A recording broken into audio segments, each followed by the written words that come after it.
community management, we've got 4 more kind of essentials, and these last few are more, how do you maintain a good wiki brand? Because like I said, you give a free iPad to people, and I'm sure they will flock to you, even still. But I think the question is, how does that love stay around? I think community managers, certainly at web conferences that I go to, they're probably the most interesting people I meet.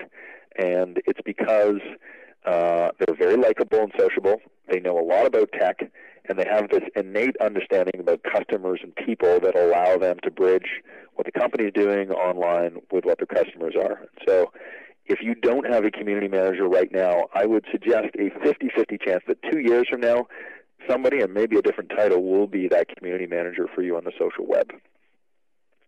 And so we've actually looked at the 15 different roles that community managers do, but certainly what got played back to us recently in a study was, these people are creating that content and keeping you relevant where you are. I think one of the community managers in Toronto here said it best. One of the biggest things as a community manager I can do, Sprouter's community manager, Aaron Burry, said was, I just need to be there when people are either having insight or having problems. And so being there, communicating, creating content is important. And if you're hiring for these people, as much as we love the fact that they're probably technologically proficient and can probably tell a really good story, I've highlighted the 5 things above. Really, it's the soft skills of leadership, diplomacy, understanding customers, and just having a social orientation that allow these people to do a really good job. Life stage, I'll summarize this into a couple of pithy statements.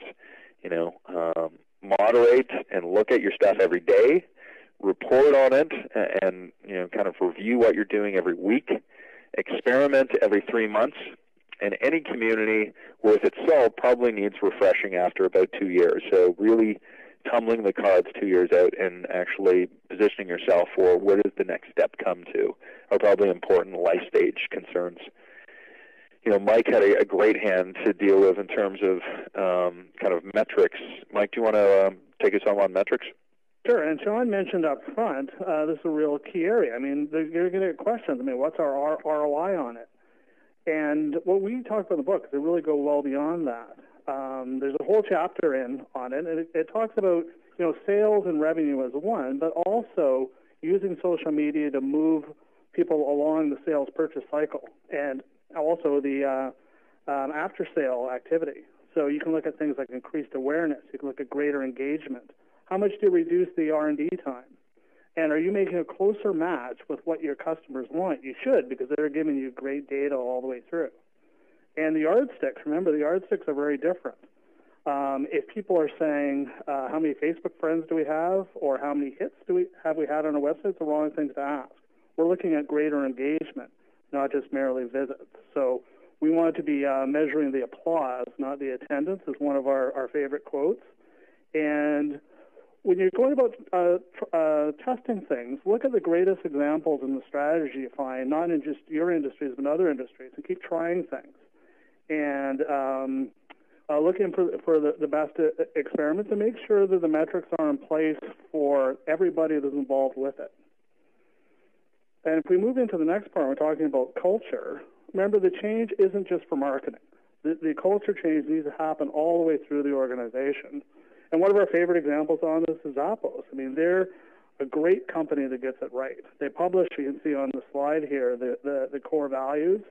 Their CEO, Tony Tsai, I mean, he has over 1.8 million followers on Twitter. And when he got there, he's not just talking about shoes or clothing. He talks about his philosophy of life, and he encourages everybody else in the organization to be involved in outreach. It also makes it very easy for customers to talk about their purchases and talk about their experiences with it.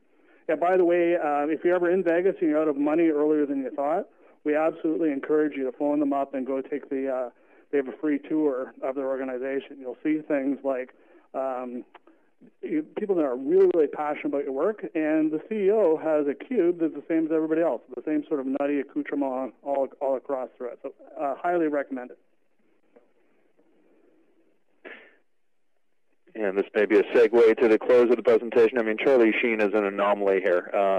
I think most of the people have learned recently that the buzz has probably not lived up to his presentation format. It seems like people have been walking out of his stuff, but Charlie Sheen is an anomaly. Please do not follow.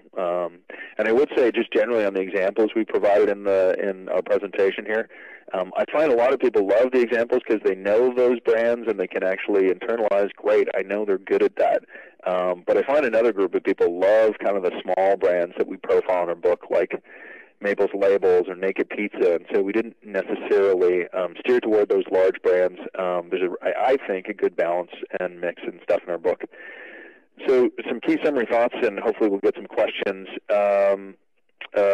This is kind of the meat and potatoes of our book. I'm a big Mad Men fan, so that's Christina Hendricks, but brands, it's okay to flirt. Having good focus, having great language, content, and outreach, having great incentives and motivation, rules in place, and knowing what tools and platforms are pretty much the table stakes of being a good wiki brand. Making sure that you're around the next year to make sure that you can improve on your wiki brand, having a great culture, planning it out, internalizing it from an employee standpoint, managing your communities well, and making sure you're tracking the right measurement metrics is appropriate. We'll let Oscar Wilde summarize our presentation. There's only one thing in the world worse than being talked about, and that is not being talked about. And just one stat here. When you go to Facebook, and everybody loves Facebook, and it's now, I guess, valued closer to $100 billion. I think Facebook is a wonderful tool for broadcasting what you're doing. I think it's a wonderful tool for identifying some people and really targeting your efforts to them. What it isn't good at is engagement, and that's where communities and some of the stuff that maybe awareness does actually plays a role. Because if you've ever joined a brand page, and we all have, for about 75% of you, that's probably the last time you ever go back to that brand page again. You want to just kind of socialize on Facebook. And so, the real challenge with a lot of the different third-party environments is how do you create engagement? And a lot of those times the answer is you really got to create some of your own spaces and bring people back to them. So as I mentioned, we do have this community management survey. We'd love to get your insight. I will say it's for people that are hardcore into community because we want to know everything that you know. And this is where we are. So hopefully if we've said anything good, this is one of our last shameless plugs.